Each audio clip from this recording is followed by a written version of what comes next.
Бисмиллахир-рахманир-рахим. Ассаламу алейкум ва рахматуллахи ва баракатух.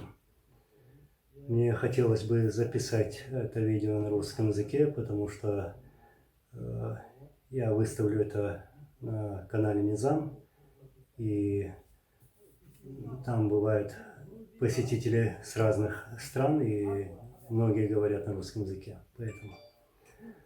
Так вот, я бы хотел рассказать некоторые детали после просмотра этого видео, которое прислали мне буквально недавно. Вот. Я раньше пытался не высказываться, как бы обходил стороной, игнорировал все высказывания в свой адрес или там даже оскорбления. То есть я не хотел опускаться на уровень тех людей, которые это делали. Но сейчас, я думаю, настало то время, когда нужно и надо сказать, как есть. Потому что я вижу, что в последнее время эти, не назову их личностями, а скажу предатели, активизировались, всячески пытаются очернить имя наших лидеров, наших героев и идею, на которой отдали жизнь эти герои. Вот почему. Мне сначала бы хотелось сказать про жизнь в Ичкерии, про которую говорилось в этом видео. Коротко и ясно. Да, жизнь была тяжелой, послевоенной, и были разные трудности, много было трудностей, особенно для жителей республики. Так вот, но имея эти трудности, людей не притесняли, не оскорбляли, не заставляли на этих каналах извиняться публично. И чеченцы не знали слова «беженец». Не было беженцев из Чеченской республики Ичкерия. Вот. И я много раз слышал от своих соотечественников, от наших братьев, нам бы в те времена. Вот. Они не смотрят на те здания, которые сегодня построены. Они смотрят на то, что какое было отношение власти там и к людям. Огромная и большая разница. Не было, как я говорил, этих притеснений, гонений, людей не выселяли, дома людей не сжигали. Вот. Было уважение, взаимное такое уважение. Да, были трудности еще, что касается самого государства Чеченской Республики Ичкерия, потому что ситуация была накалена. Россия готовилась к новой войне любыми способами. И вот эти способы, эти причины готовились. И еще с 96 года. Все, наверное, читали или помнят про слова Александра Лебедя, Селезнева, там, Лукина, которые клялись и говорили, что Россия вернется через 5 лет и отомстит чеченцам. Именно чеченцам. За позорный проигрыш в войне в 96 году. Вот почему они пришли во второй раз. Вторая причина была привести незнакомого человека, поставить президентом России. Вот. Получается, нашей кровью. Вот. Такая была ситуация. Была блокада, не выехать, не заехать, не вывести товар или там завести товар. Воздушная блокада. были сложности. То есть нам не давали строить свою республику. И в конечном итоге вторглись в нашу республику. Начали войну против нас, чеченцев. Мне бы еще хотелось сказать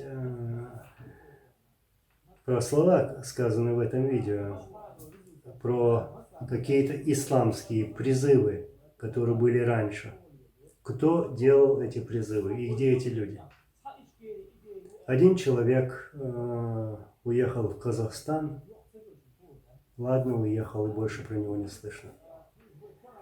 Второй призывал людей во время Первой войны и до Второй войны, во время Второй уже перешел на ту сторону. Это Кадыров. Его выступления, призывы все помнят, даже русские. Когда он говорил, что каждый чеченец должен убить 150 русских, и проблема будет решена. Но об этом в России не хотят вспоминать. Этот человек призывал чеченцев на войну. Вот на этом канале, на канале Низам, можно посмотреть даже видео, где этот человек призывает женщин вставать на войну. И потом он позволяет себе переходить на сторону тех, кто убивал чеченцев, пожимать руку тому самому главному убийце чеченского народа, став предателем. И в этом видео также говорится, что люди как бы шли за Масхадовым, за Дудаевым, воевали ради них. Нет, это неправда. Никто не шел погибать, отдавать свою жизнь ради Дудаева или ради Масхадова. Не было такого. Люди шли на войну, потому что это был священный долг. Отдать этот долг. Долг перед Всевышним, а не перед Дудаевым или Масхадовым. Это не тот путь, который они называют. Не было таких путей. Вот. Люди шли ради Всевышнего, потому что пришел враг, оккупант, агрессор, самый жестокий, самый бесчеловечный враг, сметая все на своем пути.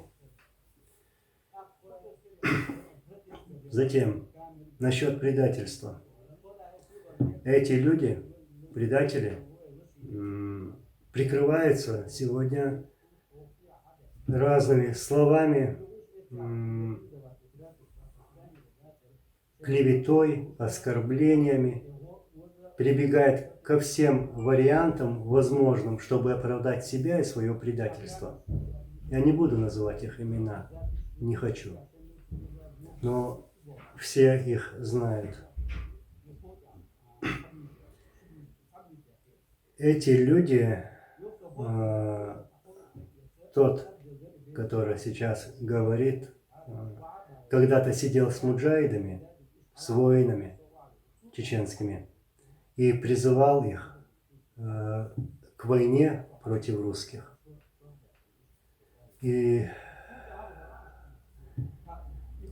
говорил, насколько высока эта цена быть шахидом на пути Аллаха. Как это бесценно. Приводил разные примеры. Вот. А сейчас он с радостью, выпрыгивая с места, говорит об этих шахидах, об этих воинах, разные вещи. Ну, в исламе, если он себя называет ученым или там знатоком ислама, он должен знать, что он не имеет права клеветать, оскорблять, вот, оговаривать, то есть не делать, как говорится, бухтан и гибат. Это то же самое, что и клевета, ложь и говорить за чужой спиной. Тем более на людей, которых нет сегодня в живых. Он не имеет права это делать. Никто не имеет права это делать. А там он говорит о тех вещах, которые были кому-то когда-то ему доверены, которые он знал. Он спокойно мог бы сказать: я забыл, или я не помню, или я не знаю. Но не имел права говорить об этих вещах, о своих там, передвижениях с воинами, с чеченскими воинами, об их базах, об их разговорах. Это были секреты этих людей. То есть он выдает эти секреты, и это есть и предательство. Это человек лицемер, изменник Родины. Вот. Когда-то придет время, и народ выскажется, скажет свое слово, когда наступит конец этому диктаторскому режиму, который установлен сегодня российской властью в нашей республике. Придет время. Вот. И в оправдывание своего предательства он пытается осквернить, очернить чеченскую сторону, нашу сторону, говоря, что больше мирных людей погибает на чеченских минах, установленных в то время, чем на российских минах. Это неправда. Люди погибают от ракет, от бомб, от снарядов и тех мин, которые устанавливали российские военные. Я наслышан об этих случаях, есть много фактов. Вот. Это цена предателя, у них грош цена, как говорится. Нет у них цены. Далее он говорит, что Масхадов был как бы в подавленном состоянии, да, и думал то об одном, то другом, то есть не знал, о чем даже и думать, и думал, что это конец идеи. Вот. Он как бы преподносит это так. Неправда. Человек, Масхадов, пошел до конца, потому что другого права у него и не было. И я меньше буду говорить о нем. Люди знают, люди наслышаны.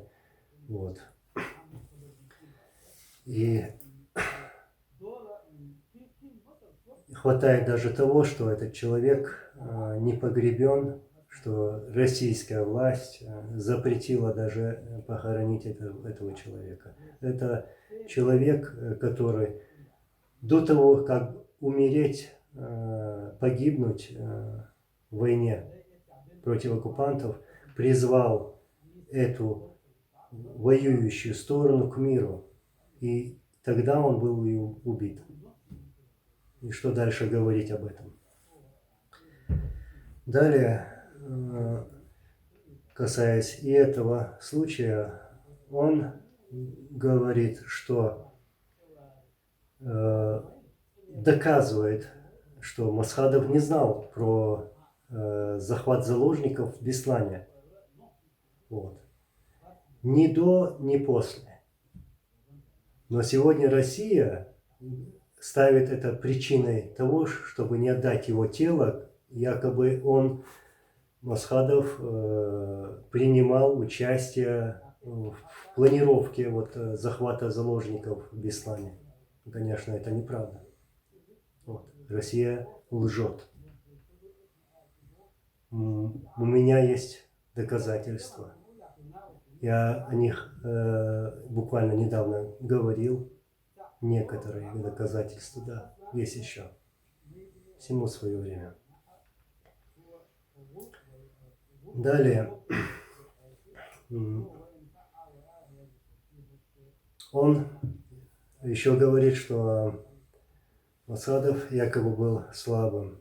Ну да, я где-то еще там, где-то в комментариях, может быть, так читал, что Масхадов был слабым. Тот, кто это говорит, тот и есть слабый человек. Возьмем его. Перешел на сторону российского агрессора. Вот. И это и есть слабый человек. Человек, который встал на защиту своего Отечества и пошел до конца, это сильный человек. И как я сказал раньше, только сильный человек или сильная сторона может предложить мир или перемирие. Вот. Что он и сделал. Далее. Есть еще высказывания, были такие высказывания, что люди, которые говорят про диктаторский режим якобы не принимали участие в войне или там не пили воду с луж, вот, потому что ее не было, или там не испытали другие тяжести войны. Мы это видели, мы это проходили, и тому человеку, который сзади выступает, я хочу просто спросить, а что этот человек делал во время Первой войны? Я ее проходил от начала и до конца. Вот. Что делал его шеф во время Первой войны? Танцевал лезгинку на свадьбах. И он хорошо знает, он хорошо помнит фотографию, которая у меня есть в Инстаграме, например, которая снята во время Первой войны. Это в лесу, там мы через 5 дней нашли воду и пьем эту воду в лужу. Вот.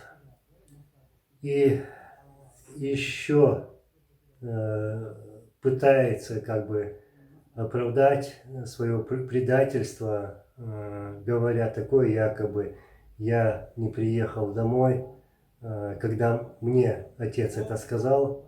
Вот. Я просто хотел бы сказать этому человеку в лицо, ты сам это слышал? Сам ты это слышал? Вот так мне хотелось это сказать. Вот.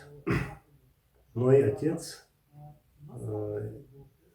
особенно в последнее время, никогда вот, таким грубым не был. И не был с другими людьми. Вот. Он действительно хотел, чтобы я был рядом с ним, как во время Первой войны. И пытался сделать много, чтобы я был с ним. У него это не получилось. 3 раза. И он должен это помнить. И должны помнить те, которые были рядом с моим отцом в то время. Но не было такого, как говорят они. Это неправда. Вот. И еще говорят, что якобы я должен приехать домой, воевать с кем-то. Да мне просто вам хочется сказать. Вам не надоело войны? Да, лучше говорите хвала Всевышнему, что войны нет, не стреляют, не бомбят мирное население. Хватит войны. Вот. Не надо призывать людей воевать. войну мы все видели. И, мол, еще говорят, что я не отомстил за своего отца. Да я своим присутствием буду мстить. Вот. То есть я буду до конца врагом, вот пускай это будет у меня внутри, да, мое мнение, врагом того государства, которое убивало мой народ. Я не призываю никого там, к революции или к войне, нет. Но я не буду признавать это государство. И я не являюсь гражданином этого государства. И не хочу быть гражданином этого государства. Вот. Моя принципиальная позиция. И абсолютная ложь, что якобы за Кадырова отомстили, ну, я про того, которого там взорвали на стадионе, что они смогли отомстить тому, кто это сделал. Неправда. Кадырова убили русские. Российские спецслужбы убили Кадырова. Хватит врать.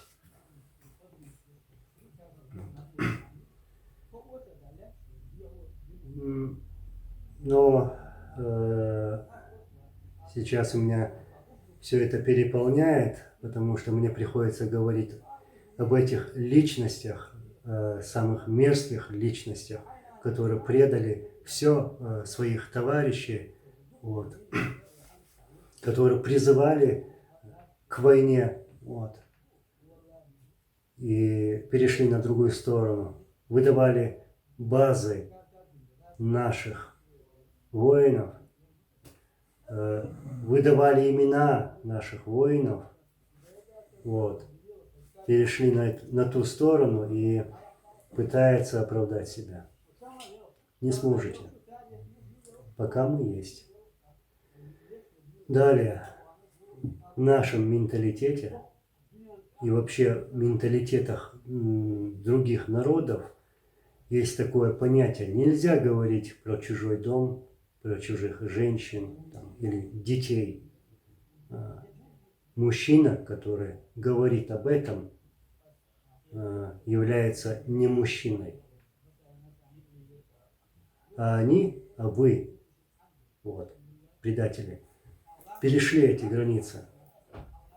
Вы можете говорить о них, вы можете оскорблять их, вы можете током бить их, можете делать все. Вы позабыли, вы больше боитесь своей диктаторской власти, чем Аллаха. Вот что с вами происходит. И я бы и сейчас вот это видео не записал бы, наверное, если бы вы не трогали бы идею, чистую идею Ичкерии, Чеченской Республики Ичкерия, которая поставила на колени российскую армию в Грозном. Вот. Это была Ичкерия. И тех, если бы не оскорбляли бы тех людей, наших героев, я не говорю как бы лично про отца, вот, а наших героев, будь это Джахар Дудаев, будь это Масхадов, будь это Абдулхалим Садулаев, над чьим телом вы стояли в Хосиюрте, высказывались самыми грязными словами, вот, оскорбляли его. Кто вам это позволил? Вот. Не трогайте людей. Не трогайте особенно тех, которые ушли. Имейте достоинство. Хотя у вас этого и нету. У вас нету совести, нету достоинства, нету ничего святого. Вот.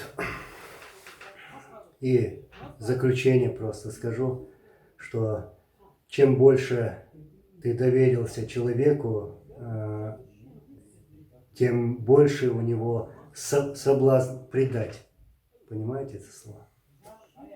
Вот. На все воля Всевышнего. Мы верим, придет тот день, когда придется отвечать. Иншаллах.